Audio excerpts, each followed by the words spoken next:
Hola, ¿qué hay? Nos encontramos de nuevo en el Castellet, reconociendo todo este patrimonio que nos envuelve en el entorno de Orba y volvemos a hacer una referencia al castillo monumento del Castellet localizado en el Puig d'Orba, hoy concretamente en una de sus estancias principales donde se realizaron las primeras intervenciones arqueológicas subvencionadas por la Dirección General de Patrimonio en el año 2017. Estamos concretamente en la torre inferior, una de esas partes que contempla la parte superior del Castellet dentro de lo que son las salas más nobles o las salas más representativas del monumento construido en la Edad Media. En esta torre inferior he de decir que ha cambiado considerablemente en su origen, en los momentos iniciales de su reconocimiento. Nos pareció un punto estratégico a la hora de iniciar nuestra investigación por su posición, por un lado, por la situación estratégica que tenía con respecto al castillo. De hecho, es en el punto más concreto desde donde se ve el castillo que tenemos al fondo, el castillo de la Vall de Laguar, el Castell de Savares. Es un punto de localización o un punto estratégico de visualización del entorno y del territorio muy estratégico, muy reconocido dentro de todo lo que es el Castellet, para controlar todo el valle, tanto hacia la zona de Orba como hacia la zona de Murla y por supuesto hacia la zona de la Vall de Laguar. Y también nos encontrábamos en este lugar al margen de su consideración científica o de su posible reconocimiento como elemento significativo del castillo, donde, hago un paréntesis, donde posiblemente nos encontraríamos o creíamos encontrarnos con los restos más antiguos, como luego documentó la excavación arqueológica. Digo que era un elemento o una zona significativa del castillo porque además considerábamos que teníamos que actuar en ella por su fuerte degradación con el paso del tiempo. Era la zona más afectada por la vegetación, donde incluso habían crecido árboles de considerable tamaño. Era la zona en la que los tapiales, ese sistema constructivo hecho con tierra, cal y piedra, se encontraban más deteriorados, afectados no solamente por la vegetación, sino por las lluvias, el viento y todos los agentes meteorológicos que influyen al Castellet a lo largo de los años desde su abandono. Y además considerábamos que era el lugar donde actuar de forma mucho más precisa y concentrada, con una pequeña o no demasiado elevada cantidad de dinero, para salvaguardar este punto del Castellet, que además daría una visibilidad manifiesta y bastante significativa a lo que es el monumento, sobre todo visto desde los municipios que lo rodean, en este caso, y sobre todo pensando en el municipio de Orba, que a día de hoy o a día del inicio de la intervención no conseguía visualmente tener contacto con esta torre porque la vegetación y la arboleda la tapaban completamente. Metidos en materia y conseguida una subvención de la Dirección General de Patrimonio, una subvención para intervención en bienes inmuebles considerados bienes de interés cultural, la máxima protección según la legislación de patrimonio, con apoyo, por supuesto, del Ayuntamiento de la localidad de Orba, se inician los trabajos de excavación, consolidación y puesta en valor de la torre inferior del Castellet. Lo primero que hicimos fue desarrollar una labor de limpieza ingente de toda la vegetación, eliminar toda la vegetación impropia y todos los elementos impropios que tenía la construcción, que estaban afectando fuertemente a su estructura. Paralelo a este trabajo se desarrollaron trabajos de intervención arqueológica, es decir, se realiza un control arqueológico, una excavación minuciosa al interior de la torre y en la zona del acceso a la misma, o donde se consideraba que podía estar el acceso a la misma, para reconocer esa estratigrafía que estaba ahora mismo digamos envolviendo o cubriendo todos los restos arqueológicos con derrumbes, con elementos impropios, incluso llegando a estratos propios de la formación o de la construcción de la propia torre, para determinar, por un lado, su cronología, muy importante, y su momento de creación como elemento del propio castillo, pero también para determinar arquitectónicamente en qué situación se encontraba esos muros en su base, en su apoyo, para proceder posteriormente como una segunda fase a su consolidación y restauración, para que no fueran siendo deteriorados más por el paso del tiempo, debido a que la cimentación de los mismos estaba en proceso de deterioro. Por supuesto, el equipo de compañeros, el equipo multidisciplinar, que junto con los arqueólogos formó parte de este proceso, al que se le unía también la presencia de arquitectos y y de personal que podía hacer el estudio de estas estructuras, determinó desde inicio que la retirada de tierras durante el proceso de excavación arqueológica iba a digamos, determinar, por un lado, cómo funcionaban esos muros, pero también los iba a afectar estructuralmente, es decir, toda la tierra que vas eliminando del subsuelo va a hacer que los muros se queden todavía más en el aire, con lo cual se planteaba un proyecto a futuro, en paralelo a la excavación arqueológica, de consolidación y de restauración de algunas de las construcciones. Si hacéis una pequeña visualización de lo que es el interior de este elemento del Castellet, podréis ver diferentes técnicas constructivas, todas fusionadas en una similar, como es el tapial, en la que encontramos diferentes fábricas o diferentes tipos de construcción, de las cuales se diferencian mínimo hasta 3 fases constructivas. Una primera fase en la que encontramos un tapial con una granulometría mucho más pequeña, con una piedra mucho más pequeña, una compactación de cal hecha con tableros a la manera de construir del mundo islámico, aunque evidentemente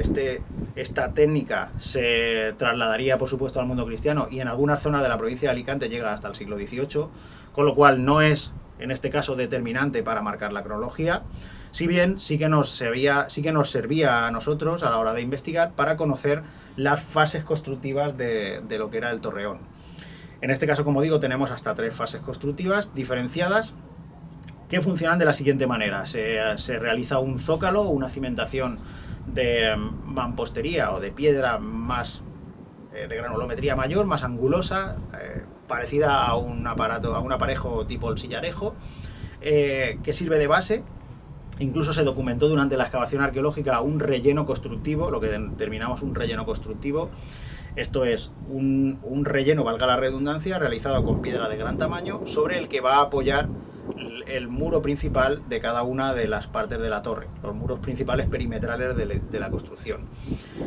Como digo, se hace una construcción con sistema de tapial, en el que se realizan diversas cimentaciones con cajas, muy parecido a lo que es los encofrados de los edificios actuales, pero en este caso con madera. Rellenos, en este momento, con diferentes tipos de cal, diferentes tipos de arenas y diferentes tipos de tamaño de piedra. Se compacta y se van levantando muros mediante diversas cajas con unas dimensiones características que pudimos determinar también a la hora de hacer el estudio de los paramentos, el estudio murario de lo que son las construcciones. Esta primera fase constructiva se vuelve a recrecer, posiblemente por un deterioro en la propia construcción ya en la Edad Media, posiblemente en torno al siglo XIV aproximadamente, y nos dimos cuenta a lo largo del proceso de que se utiliza la misma técnica. Se vuelve a colocar este mampuesto, esta piedra, en hiladas también, formando una especie de tapial de mampostería o un tapial de mampostería en sí, que hace de zócalo al posterior muro superior de tapial hecho con cal y piedrecitas de granulometría más pequeña, con gravas, y se vuelve a recrecer la torre en un momento determinado, posiblemente en torno a finales del siglo XIV aproximadamente. Es lo que tenemos documentado por el tipo de material arqueológico que ha salido en la excavación. Aún contamos con una tercera reforma en la que posiblemente en una fase en la que el castillo se encuentra un poco más deteriorado, quizá, se construye un muro en talud, un muro aterrazado, un muro ataludado en forma inclinada en uno de los laterales del castillo. Bien, como un refuerzo para un nuevo periodo en el que, gracias a las influencias de la arquitectura italiana, se conservan o se comienzan a introducir diferentes tipos constructivos, sobre todo murallas adelantadas en talud, torres adelantadas como sistemas defensivos, sistemas de barbacana, en fin, evidentemente relacionados con castillos de mayores dimensiones, bien un sistema de ese tipo, o bien una construcción de la cual se conocía la técnica, pero que en el caso del Castellet es posible que simplemente la utilicen como elemento de contrafuerte, como elemento de sustento de una de las fachadas o una de las paredes laterales del castillo más cercanas a la zona de barranco, donde se estaba produciendo un mayor deterioro con el paso del tiempo. Bien, creemos que en torno al siglo XV, finales del XV, o incluso saltando al XVI, es una cosa que nos queda todavía en duda. El castillo se abandona completamente y a partir de ahí comienza el deterioro que sufre todo el conjunto construido hasta nuestros días, cuando nosotros no lo encontramos. He de decir que en la excavación de la torre inferior, tanto en la parte interior como en la parte exterior, aparecieron restos residuales de elementos cerámicos relacionados con culturas anteriores. Cultura romana, por ejemplo, cultura ibérica y sobre todo también en mayor cantidad edad del bronce, en torno al segundo milenio antes de Cristo. No es realmente significativa la presencia de cerámica romana o ibero-romana en la zona superior del Castellet. No quiere decir con esto que hubiera un asentamiento aquí, o al menos todavía no lo tenemos documentado, pero sí tenemos yacimientos de esta cronología tanto en el llano como en los cerros elevados de la zona colindante o la zona contigua, por ejemplo en el Tosal del Port, donde sí que se conoce un yacimiento ibérico reconocido en prospección arqueológica. Pero sí es normal en cierta medida que encontremos elementos o materiales de estas cronologías transportados simplemente como material constructivo en las tierras que se suben para trabajar en la parte alta del Castellet. Mucho más significativo es, si cabe, la presencia de restos arqueológicos de la Edad del Bronce, prehistóricos, puesto que sí localizamos un yacimiento arqueológico de esa época en la zona de la ladera del dirección hacia Murla, en el Castellet, y también en la parte alta, donde además, en una zona concreta de excavación, sí que pudimos documentar un muro de esta cronología. Evidentemente la torre, si podéis echar un ojo alrededor, se encuentra prácticamente rescatada y poco más. No hemos podido hacer una reconstrucción completa. Tampoco en algunas ocasiones esto resulta necesario. Simplemente recuperamos la volumetría, le damos volumen y sobre todo consistencia a los paramentos que se han deteriorado. Y sí que reconstruimos algunas cajas de tapial con sus mechinales, con sus agujeros donde se colocarían donde irían encastradas las maderas del encofrado, para darle ese empaque o esa apariencia de conjunto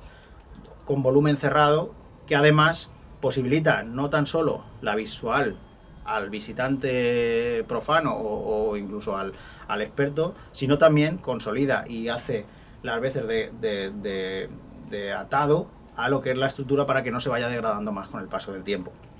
En futuras grabaciones, en futuras intervenciones, os iremos enseñando algunas partes del Castellet donde se han realizado intervenciones, tanto arqueológicas como de restauración, para que podáis conocer el monumento en su conjunto.